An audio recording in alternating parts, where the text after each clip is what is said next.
my beautiful people. My name is Rosie and this is Chill Chat with Rosie, where I get to chill with several different people while they share their unique stories of their journey and their experiences in the UAE. As I've always said, everyone has a story. Everyone is special and each story is special, especially when it's being narrated by the owner of the story. For today's episode, I'm seriously blessed to be with an amazing lady that I personally have come to love.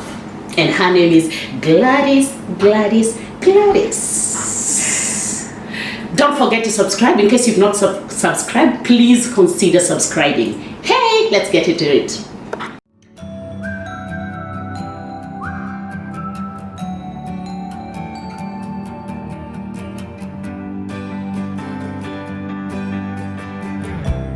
Hello, Gladys. Hello. Welcome to Chill Chat with Rosie, and I just want us to have a moment to chill and talk about things, a few things that I personally don't know about you as much as I love you so much. So, please introduce yourself.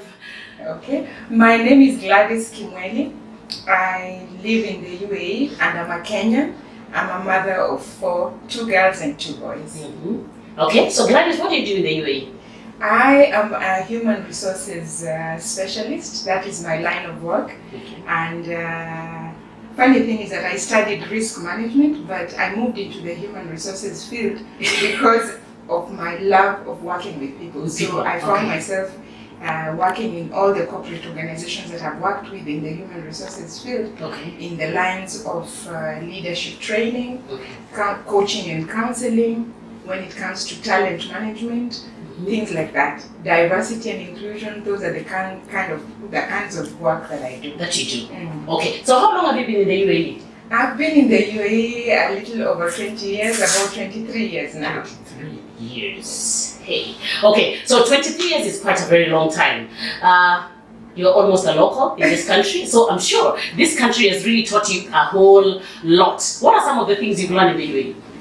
I have learned a lot of things in UAE, and if I could categorize them into different places, I would start for me as a young girl who came 23 years back looking for a place to. We came here as a new couple.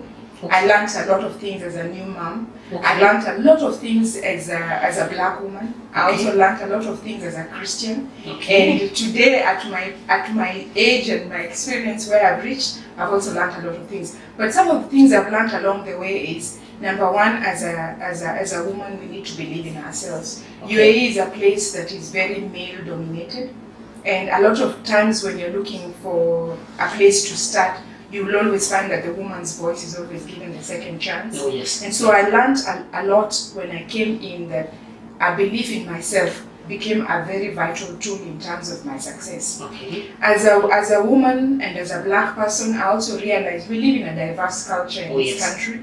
And a lot of the jobs I used to apply, I used to find myself, either they're looking for Western experience or they're looking for some experience that we didn't have. Yes. So I found myself very quickly adapting myself and making sure that if I was going to survive, I needed to know what it takes for me to survive, and that means learning quickly to adapt to the systems of the country. So either whether it's education, whether it's skills and experiences, these were some of the things that helped me to survive when I was in this country. As a Christian also in this country, it's not a place, when I first came into this country, worship was not the same as what we do today. Yes. So one of the things I learned as a Christian is that you don't abandon your faith just because you don't find the church that you were built in. You find people that you can rally together with, and whether it's from a different nationality or not, just as long as you have the same value system as a Christian, holding hands together, irrespective of where you come from, and coming together as Christians helped us to become strong, especially in times of challenges. Okay. What I admire so much about you is about your passion with people. Can you tell us a little bit about how this came up? How did you start having a passion for people, passion for talking to people, talking to women mostly, some women, but also men? Tell us a little bit about your journey here in the UAE. In the UAE, my journey started years back. I guess a lot of people find their purpose and their passion in life quite in different times. I found mine a long time ago. I guess being a firstborn helped.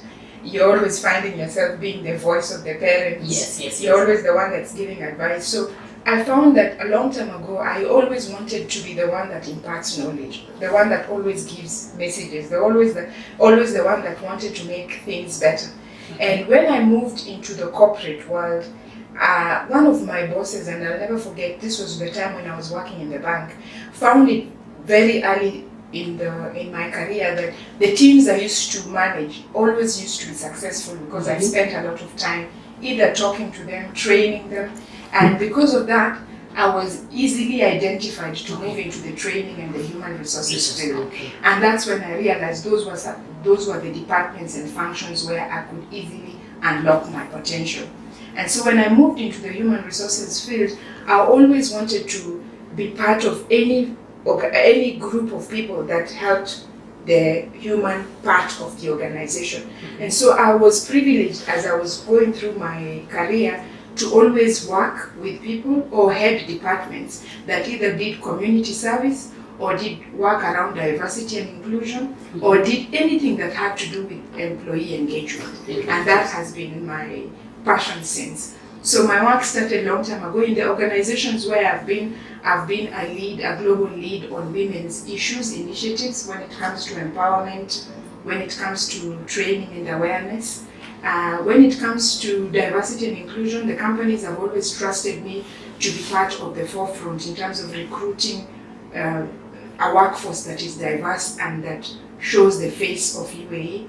Because in UAE alone, we have over 300 nationalities. And a lot of the companies where I've worked are huge organizations. We needed to be able to recruit people that are the face of the community. And a lot of that work was entrusted to me. And that was something that I enjoyed and found very enriching. Okay, I'm sure my viewers by now, you understand why I admire this woman. Okay, you have, is it special, I'll just call it special and unique love for Kenyans. Now, the first time I met her in a welfare, there was a welfare food drive. I just want you to tell us a little bit about the food drive. Yeah, so about last year, I left the company that I was working with, and one of my colleagues, a lady I had recruited into the company, a Kenyan, came to me and said, Gladys, you've done a lot of work with the global companies. Why don't you channel some of this energy to the Kenyans, because we are going through a lot in UAE, and we would love for you to join the organization where I work, and where she volunteers. I had never heard of Kedwa until that point when she spoke to me. I had heard of a different organization, but not Kedwa. So when I met Chris, the chairman, he spoke to me about the vision of the company, about the fact that they want to reach Kenyans, that they want to make the welfare of Kenyans better. I bought into that vision because it helped me to fulfill that passion that I had of wanting to do something for my fellow countrymen. I had been doing that for all the other nationalities, but I had never done it for Kenyans. So when I met Chris and the treasurer at the time, they spoke to me about the need for the organization to have someone who has experience around counseling, someone who has experience around working with women. And this was something I was already doing. So I got excited and I joined them, and I have never looked back. A lot of my work is on the street. From a formal perspective, I am the Director of Operations and Education. Okay, in Kedwa. Okay, so Kedwa is Kenya Diaspora Welfare Association here in the UAE. Yes. Okay. So in terms of the corporate CAP, I am the one that heads the operations and the education bit.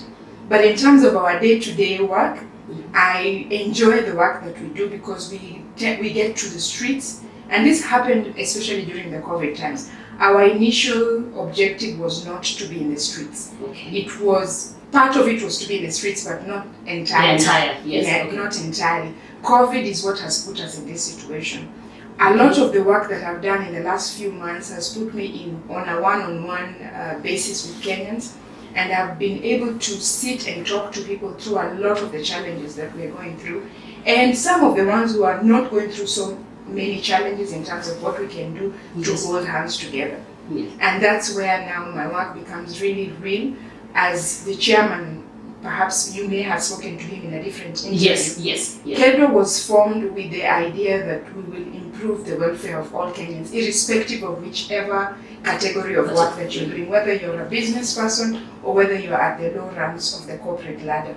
We wanted to make sure that this vision of being together as Kenyans in UAE was built around that objective. So whilst we were building that framework of seeing what we can do to build the people who are business people, what do they want from our welfare? People who are working as corporates, what do they need from the welfare? People who are working as housemaids or security, or people who are in low-paying jobs, what do they want from welfare? We were building that framework. Whilst we were doing that, COVID found us right bang beginning of the year. And we had to stop everything we were doing, suspend everything we were doing, so that we can be able to look at the need of the hour. And the need of the hour at that point was food on the table. And with the food drive, we were then put in a situation where we found ourselves now in the streets, and we had to meet people who had different challenges. People were going through people were laid off, people didn't have rents to pay, flights were not leaving the country.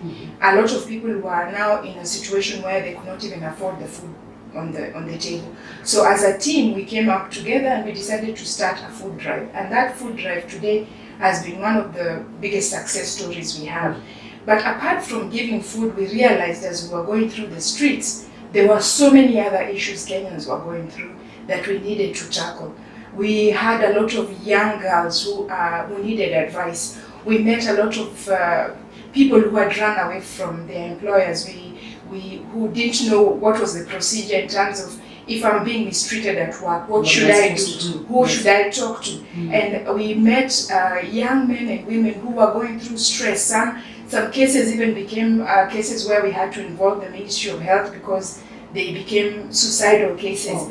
So we were dealing with a whole range of problems that we realized it was just not food on the table, but we needed to start stepping up and become a big brother and a big sister. So what we did as a team is we started organizing ourselves in terms of our expertise, those who can do counseling. We have pastors in the group who ended up sitting through prayer groups with some of these people so that they can be prayed for. Some people needed just advice in terms of understanding the framework of policies and procedures in the country. And some people, it was just food on the table. But for the most part, we found ourselves now getting deeper and deeper into the lives of Kenyans. And this has helped us to become stronger as a team. And now we realize with the food drive, we are in a better position to understand exactly who the Kenyans are and what they are going through. One of the biggest things that has helped me in this journey was also the privilege of meeting the Kenyans who stepped up and said, I want to be part of the journey. I want to donate. I want to help in some sort of way. These are people who are Kenyans who are doing well. So remember, with COVID, there are those who ended up losing jobs. And getting into all kinds of challenges. But we also have on the other end of the spectrum, Kenyans who are not really doing that badly. Kenyans who are doing well. Kenyans who've been here for some time, sitting in very senior organizations, senior positions in organizations. We also have business people who are doing very well. So I've had the opportunity to sit with some of them and relate with them the problems that we're having on the field. And a lot of them have stepped up and said, I'll be part of the journey. So how have we partnered? They have partnered with us in terms of giving food. That was the original intent. But we've also requested them to step up their contribution in terms of mentoring. Because a lot of these young people, they need someone who can speak to them from experience. The business people who are doing very well, what can they do to help their others learn how to build their own businesses? One of the things COVID has taught us is that you can't just depend on employment. And one of the things that Kenyans can benefit a lot from, the Kenyans who are doing well, is mentorship. So we are building a framework now where we can start inviting Kenyans who can come in and talk to the other Kenyans and help them understand this is what you need as a building block to be able to be successful. So that if we are faced with another challenge like we have with the COVID, people are ready to hold themselves up Okay, so Gladys, apart from the issues people are going through due to COVID, what are some of the issues you feel Kenyans as Kenyans? Now we're dealing with Kenyans, considering you at the moment you've channeled your passion towards only Kenyans, right? Okay, but I'm sure there's some issues Kenyans go through that aside from COVID, it is not what they're going through. Over the years, and some of the things I'm taking away from just being a Kenyan living outside is learning the culture of the country where you go and live. Kenya as a country, I think we have learned a lot. We have heard stories of people suffering out here in the Middle East, and a lot of these stories, perhaps some of them are true, some of them perhaps are not true. But I realized in all this, one of the things we can learn is we can partner with the government in terms of raising training and awareness. I have gone to the Philippines embassy and just to understand best practices. Philippines is doing very well in terms of raising awareness for their citizens. Before the Philippines people leave their country, they go through a cultural training awareness, which then gives them an idea of the country they're going to live in. That is something today perhaps we are doing as pockets of excellence, but we're not doing as a country. It's something that we are aspiring as KEDWA to be able to partner with the government of Kenya to see what we can do so that we can reduce some of these horror stories we hear of people being defrauded of their money, or people being told of employment in Kenya, but when they come here they get a rude shock of the jobs they are walking into. A lot of our Kenyans, when they live back home, you know, nyumbani hata kama unaishi kwa space ndogo hivi ni nyumbani, but unakuja huku unakuta unaenda kuishi kwa bed space inaishi watu 12. You're not used to that kind of lifestyle. So these are some of the things tungependa kuongea na vijana kwanza. Tuambie ukikuja in a foreign country, these are some of the expectations you will find. So that mtu akikuja anakuja kama amejikaza. So we can be able to move ahead. From what I understand of statistics, today Kenyan diaspora is taking home almost the biggest pie in terms of export income for the country. So what we need as what we need the government to do is to partner with welfares like ourselves, so that we can raise that awareness. It takes nothing. It's just a training awareness, and people become better, and they say knowledge is power. So when people leave Kenya and they move into some of these countries, they become more aware of what to expect when they are looking for jobs, what to expect where they come and stay, what to expect when they live with other nationalities. These are some of the things I would really want us to raise in terms of... Talking about going to the embassy of Philippines, what made you think of going to the embassy to know the best practices? Why Philippines? Philippines has been in this country in terms of providing services, in terms of in terms of providing workforce employment. There are some of this is one of the countries that exports their population to other countries in huge numbers. So I wanted to learn from countries that have frameworks that are working very well. And I found Philippines and even India, they do have very robust systems in terms of the way they work. Today, Kenya, true, we are doing well. I won't say that we're not doing well. I mean, I give kudos to the government because there are some things we are doing well. But we could do better when we learn from people who have already gone through some things and are doing very well in that country. So, for example, during these COVID times, we could have frameworks that would help people quickly get back into either their feet or go back home quickly. And those kind of solutions we cannot provide only as a welfare. We can only provide when we work together with the government and other stakeholders who have a party and an interest in the Kenyans who have left the country. Okay, there's one time I watched on social media, somebody had posted, actually the person who posted is in the US, but then she came across that it was an article that shows how domestic workers are paid in the UAE, and then Philippines, apparently they are even paid more.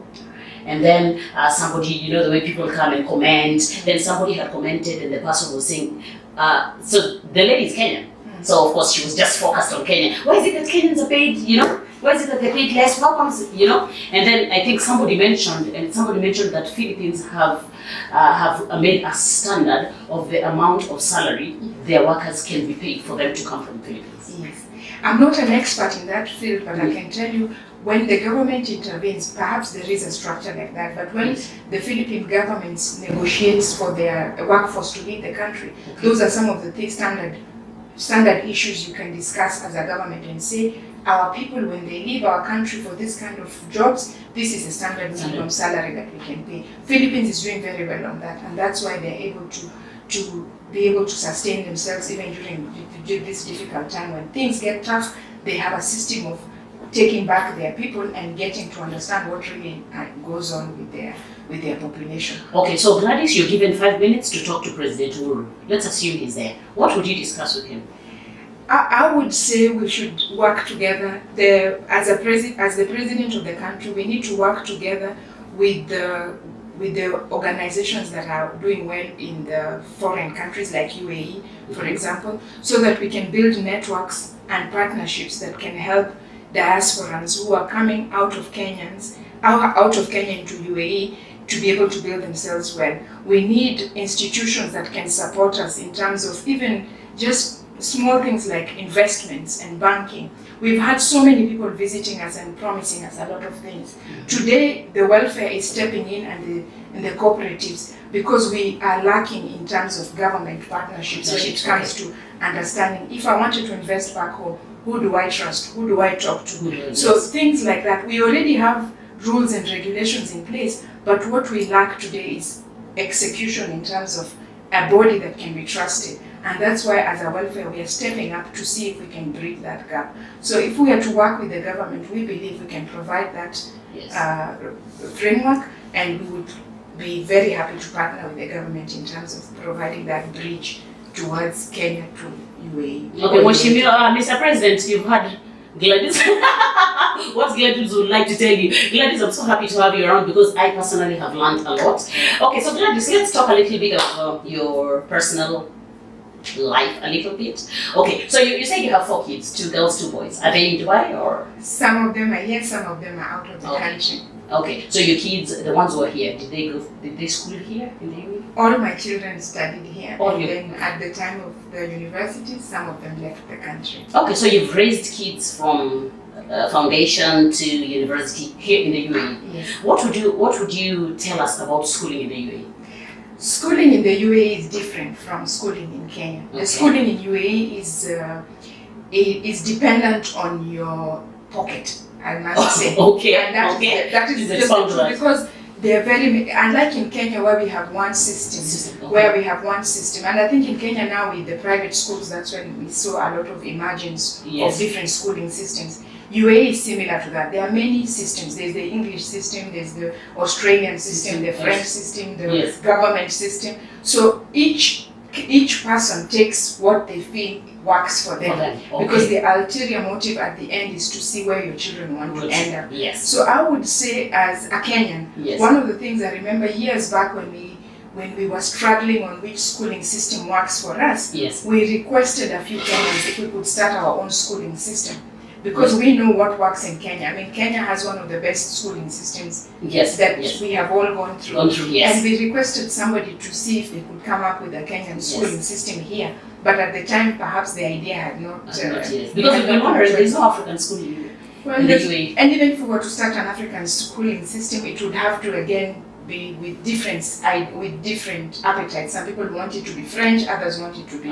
So we would have wanted, one of the things which is a dream for me is to have a system which is probably maybe not replicated as the one in Kenya, but one that mirrors the values that we have in Kenya, because our schooling system works. It does work. I've seen it because you've gone through it, I've gone through it. A lot of the successful Kenyans have gone through it. Here in UAE, we look for schools for our children based on what you want for your child and based on how big your pocket can go.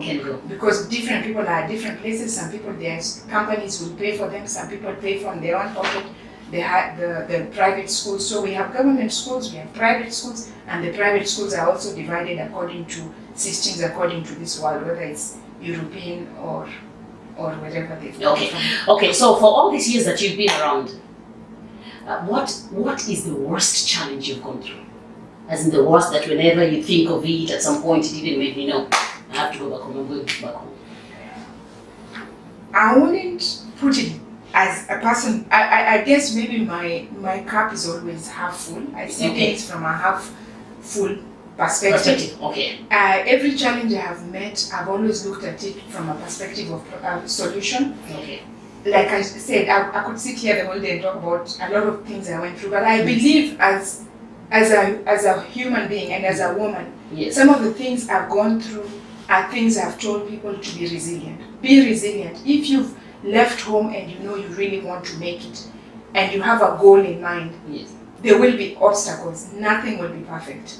What you need to do is just make sure that your eyes are on the goal. When you have your eyes on the prize, Yes. all the other obstacles become smaller and they pale in Yes. comparison. Yes. A lot of the lessons I have learned, and this is something that I tell all the Kenyans, especially Yes. where I work and I employ Kenyans, I tell Yes. Kenyans, you're going to be discriminated against.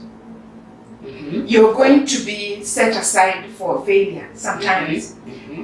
But what you will do as a reaction is what is going to make you or break you. Mm-hmm. So you have to stand up and decide, when you left home, what is it that you can stand? Mm-hmm. If you want to stand up and be counted, then you will need to stand apart and stand out. I've gone through some really tough challenges. I didn't give up. I still made it because I told myself I came here for a reason, and there's someone else who's going to depend on my success story. Exactly. So I need to be able to stand up so that another Kenyan can be able to believe Oh. that we can make it. So there will be challenges, Kenyans, but what I can say is, if you actually took a flight and came here knowing that you want to make it, Mhm. then you need to be able to be counted, because challenges will come. But they say tough times don't last. Don't Tough trust. people Yes. do. Tough people do. Yes. And Kenyans are tough people. Okay. Ooh, go Kenyans, go Kenyans. Okay, we're coming towards the end of the show, but before we start the rapid questions, I have one last question. They are rapid questions. Okay? Yes, yes, they are rapid questions. So there is, what are some of the rules and regulations about UAE you'd like any Kenyan to know, irrespective of where they are, whether they're in UAE or they're back home? I think when it comes to business, when it comes to the businesses and setting up of businesses, you find in that category of the population of Kenyans, we're doing very well. You find that group of people, they know the rules and regulations. It's the rest of us that perhaps struggle a bit. Yes. I just want to touch on the issue, especially recently, of what I have experienced with COVID. We have a lot of Kenyans who are going through, like we say, tough times. Okay. Girls Yes. who are getting pregnant, for Mhm. example. Mhm. This is a country that does not tolerate pregnancies with outside marriage. Mhm. One of the things I want to encourage all the girls, all the young ladies who are out there, Yes. if you're going to partner with somebody, whether it's in form of a relationship or you're getting married to them, get valid documents.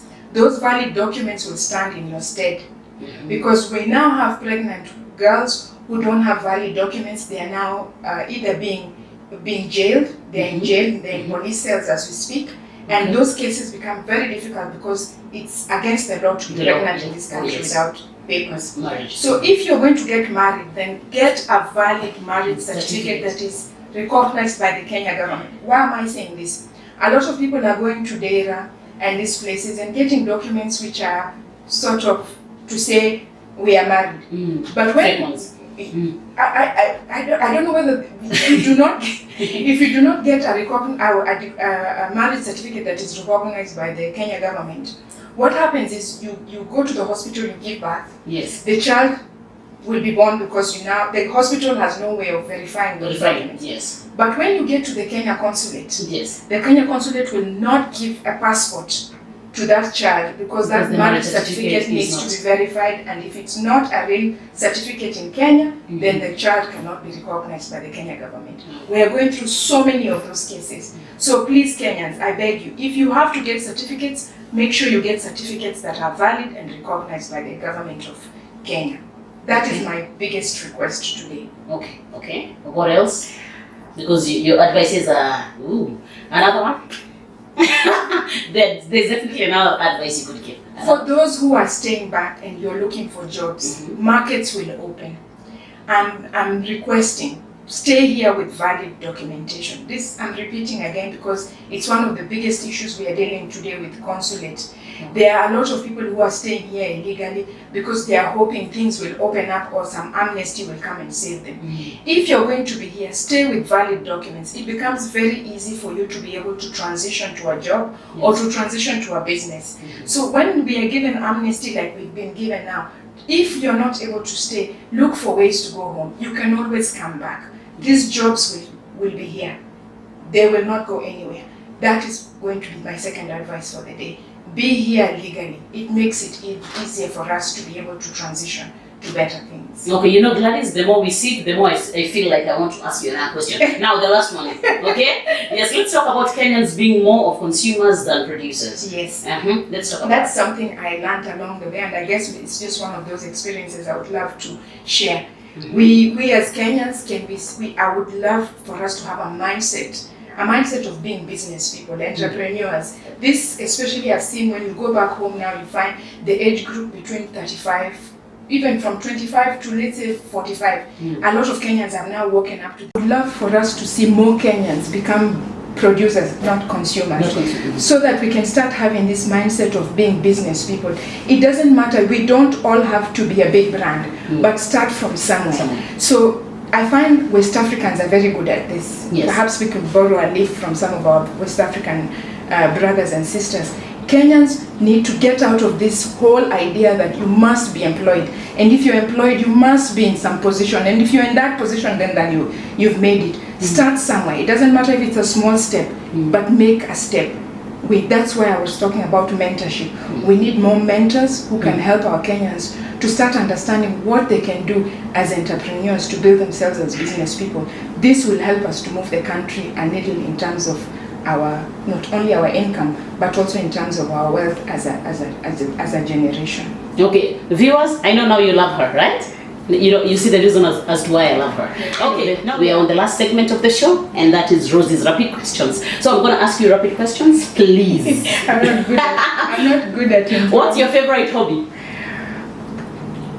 Sewing and crafting. Ooh, that's beautiful. You left in an island. What's that one thing you'd rather be with? A book. Wow. What do you fear the most? Snakes.